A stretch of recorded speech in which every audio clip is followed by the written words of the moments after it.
Hi, I'm Jon Sicotte, Executive Editor of the Brewer Magazine. Welcome to another edition of the Brewer Magazine podcast, and I hope you had a great 4th of July weekend. I just took a little bit of workcation back home in the Upper Peninsula of Michigan, and was hoping to get some podcasts done while I was there so you could get this nice scenery of the Upper Peninsula in the background, and a few things got rescheduled. So never got a chance to do that, so you didn't get to see my secret hiding spot when I go back home. But we do have some great podcasts lined up for the month of July, so we'll be getting those out, of course, every Tuesday. If you're watching on YouTube or Spotify, make sure or listening on Spotify, I guess, make sure that you are subscribing so that you're getting updated every Tuesday morning when these things go live, and we'll give you an opportunity to know through our social media channels as well.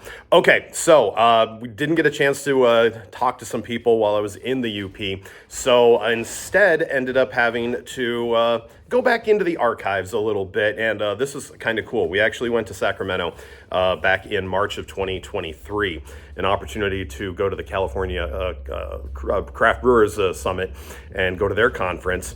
And at the same time, I'm always like, I'm going to make the most of it. So I went and talked to some of the breweries that were in the Sacramento area, including Device, and I got a great chance to talk to Ken Anthony there about the being unique at each location that they have there, ideals that they like to stick with. And then also worked on a story with New Glory, and Julien Lux and Jack Bryan.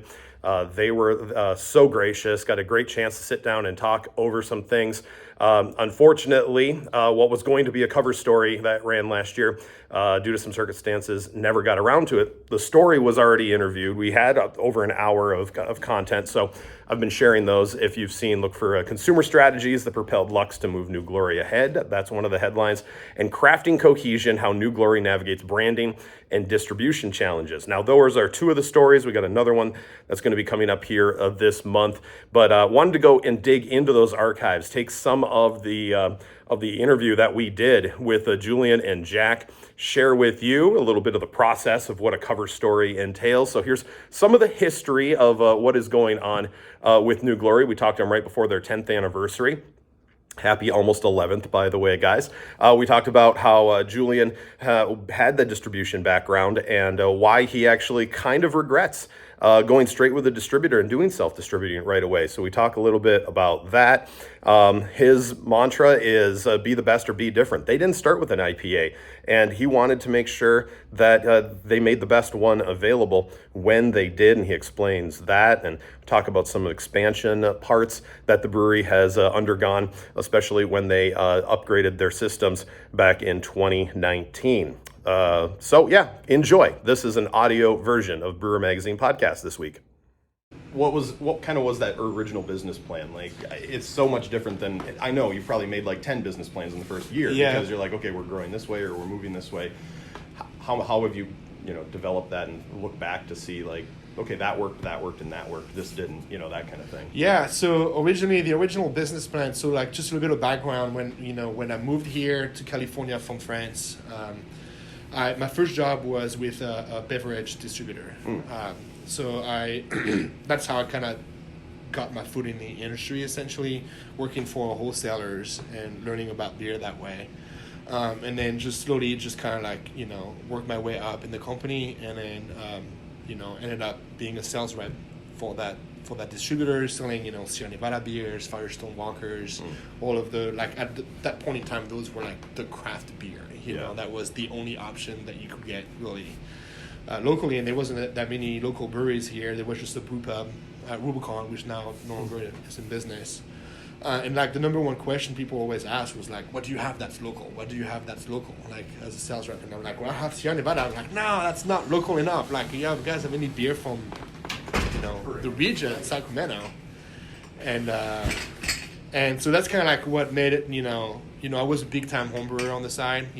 I picked up home brewing right when I first started working for that distributors, and then just slowly the idea of like, yeah, we could just make some beers, and I know how to sell it, and I know how to make it on the homebrew scale, and maybe we can put two and two together, and I can make my own beer and start selling my own beer. So the original business plan was just to make 3 to 4 different styles, and then just start kind of promoting the beer to local bars and restaurants, because at the time, that was what I saw was the big, what was missing out there. Like there was nothing available to a bar or to a local mom and pop stores to sell, and that's how when we opened New Glory.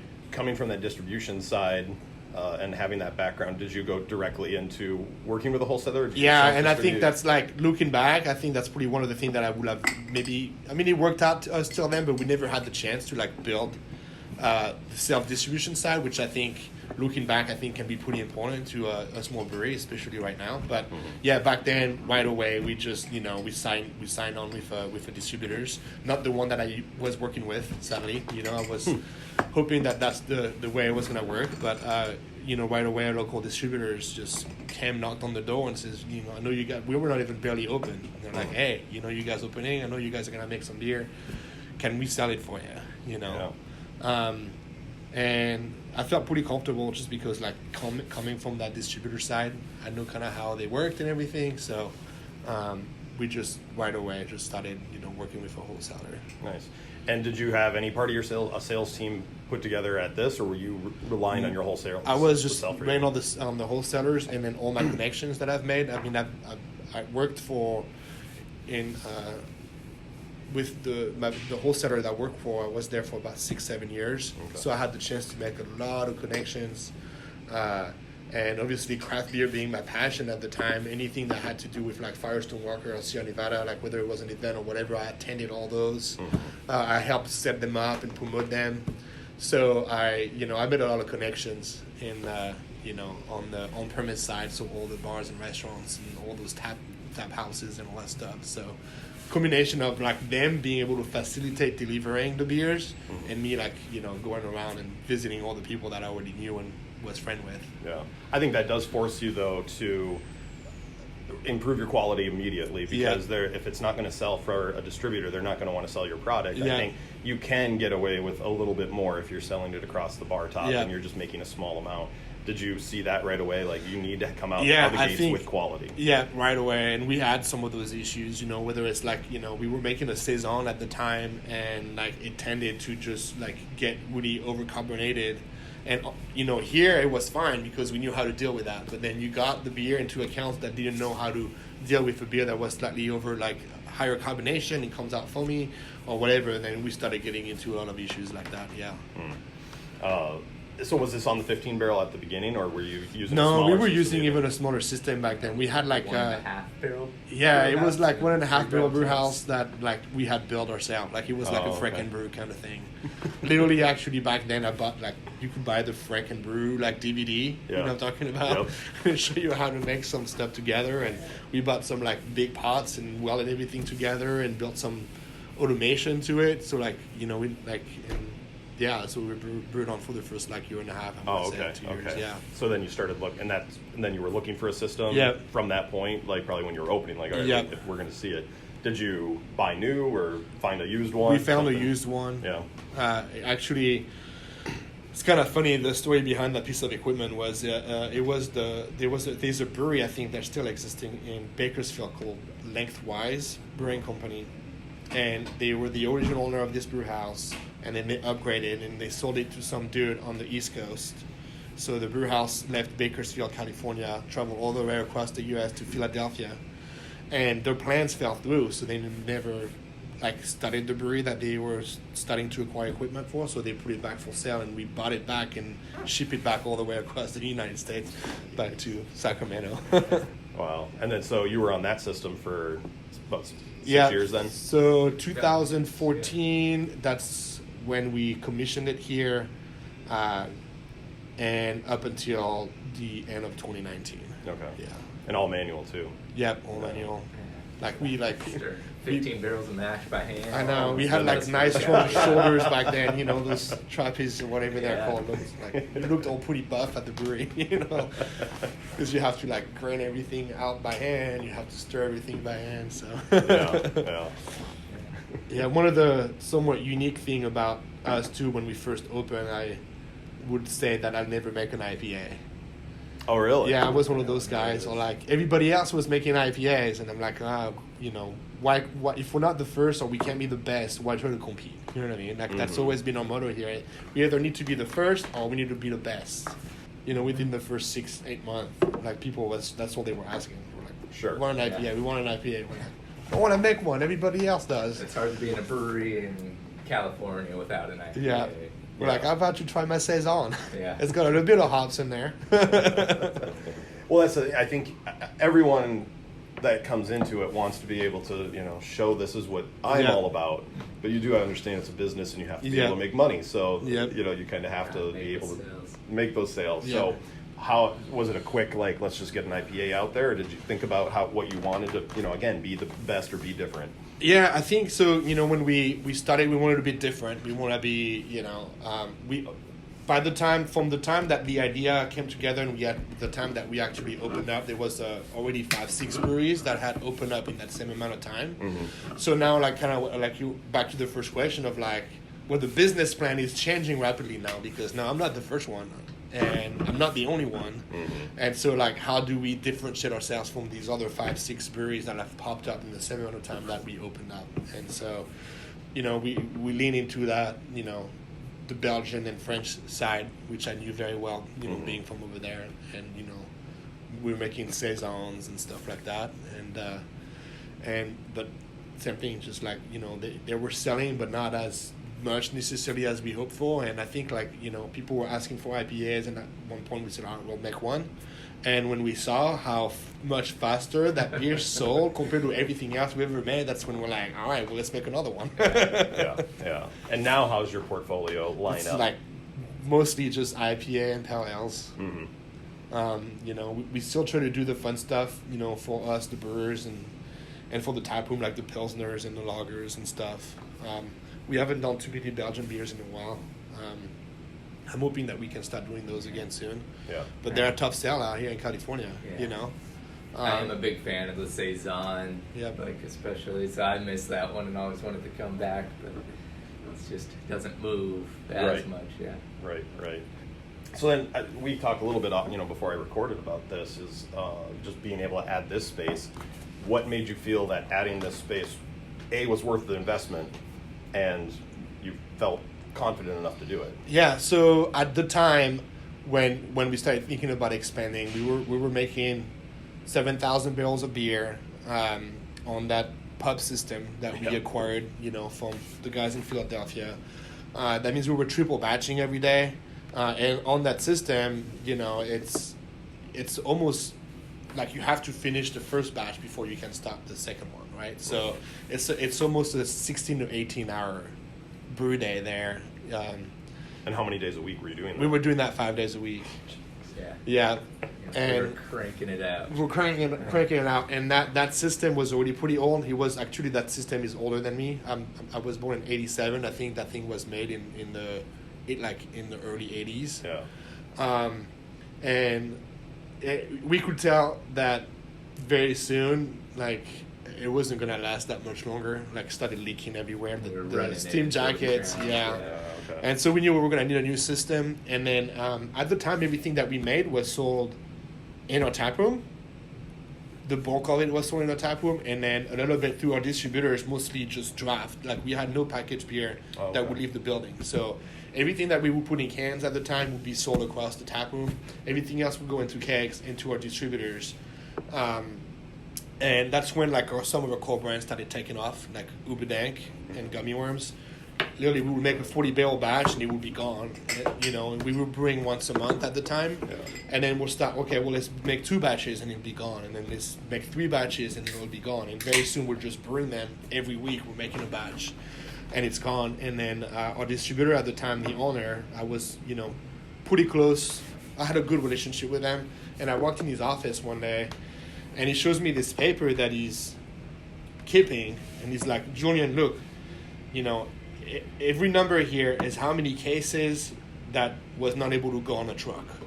And he starts telling up, he's been keeping track every time that a rep or someone is placing an order that can't be fulfilled.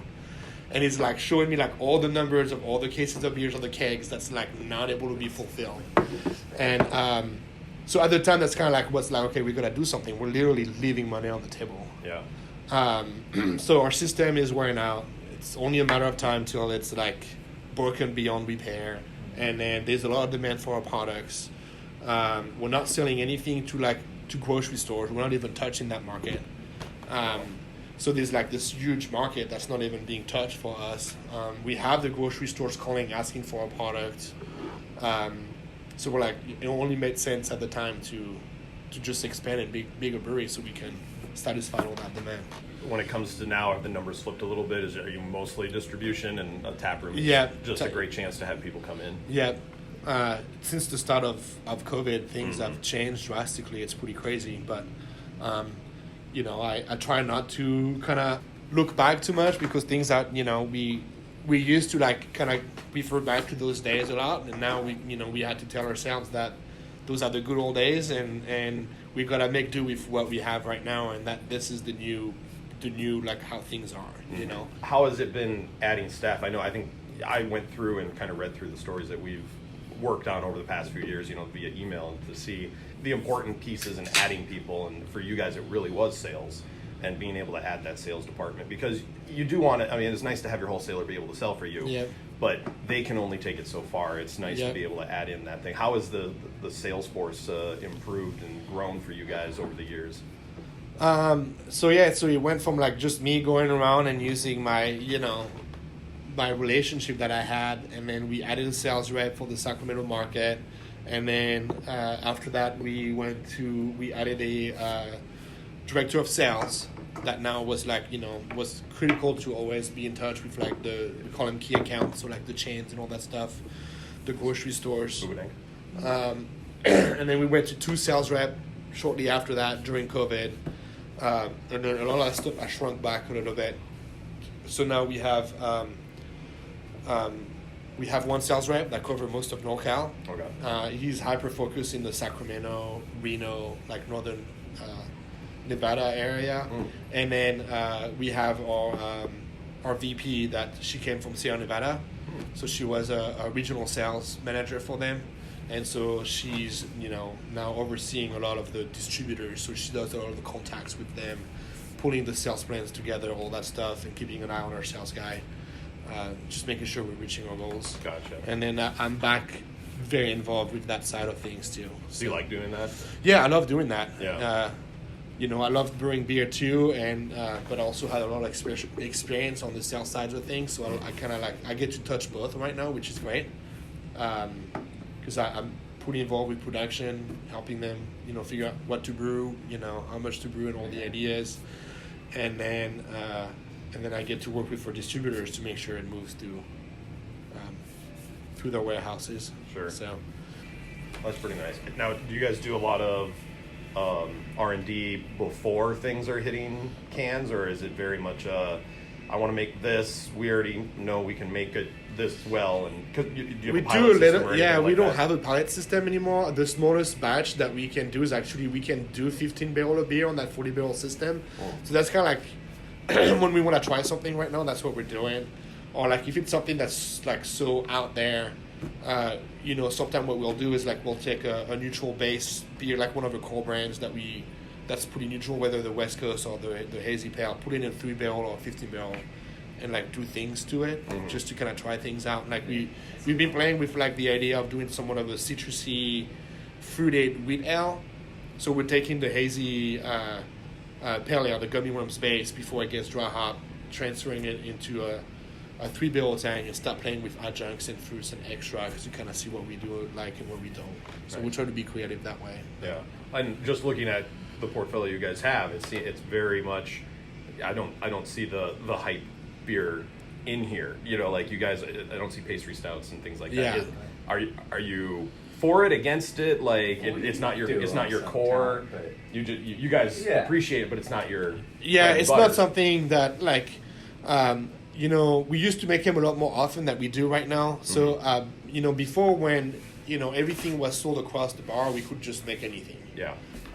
Now that we have we have like 13 wholesalers, I think, distributors throughout the Northern California and stuff, we do have to be mindful of what we are brewing in large quantities, because like for example, like the dry Irish stout, like most of our distributors are not gonna want to bring that into the warehouses. So it goes the same thing with the pastry stout. Like, you know, that's those styles to me are beer that are mostly meant for like, you know, your tap room, and like maybe some very small specialty accounts that just very specialize on like, you know, like their unique tap list or whatever. It's not a beer that we're gonna be able to sell to a lot of bars and restaurants out there. Right. Most people go to a restaurant, they're not gonna order a pastry stout to go with their dinners. Yeah. It's more a beer that's more fitted for here. So, and I do think, you know, it's not disparaging to anyone that like lives and dies by all the hazies and, you know, pastries and fruited sours. I mean, I get that there is a market for that, but like it is a slower market growth. Definitely. If you guys are seeing, you know, in your thought process Yep. with a business this big, yep.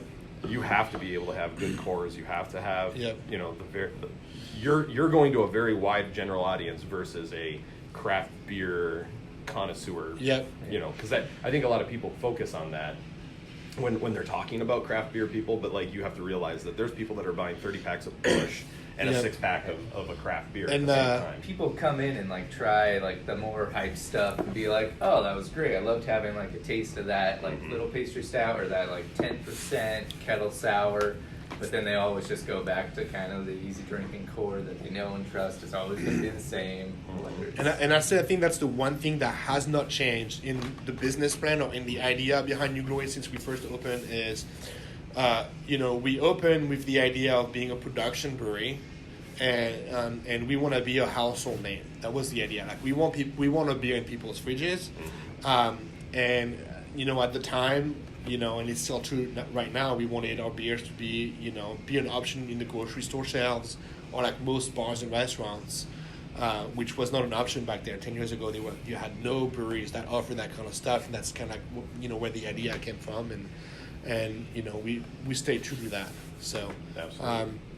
goes back to, you know, like you were saying, you know, like you have that craft beer nerd, and I think like most of those guys or gals, they're not gonna go to your Costco or whatever and buy their pastry stout there. You know what I mean? And I think you know, even if Costco had it, I think to them, I think it kind of kills that romance a little bit. You know what I mean? They want to come and get it straight from the source. Yeah, absolutely. Don't forget, you can always check on brewermag.com. You can also see us on YouTube and listen to us on Spotify. And don't forget daily updates on Facebook, Instagram, and X. I'm Executive Editor Jon Sicotte for brewermagazine.com.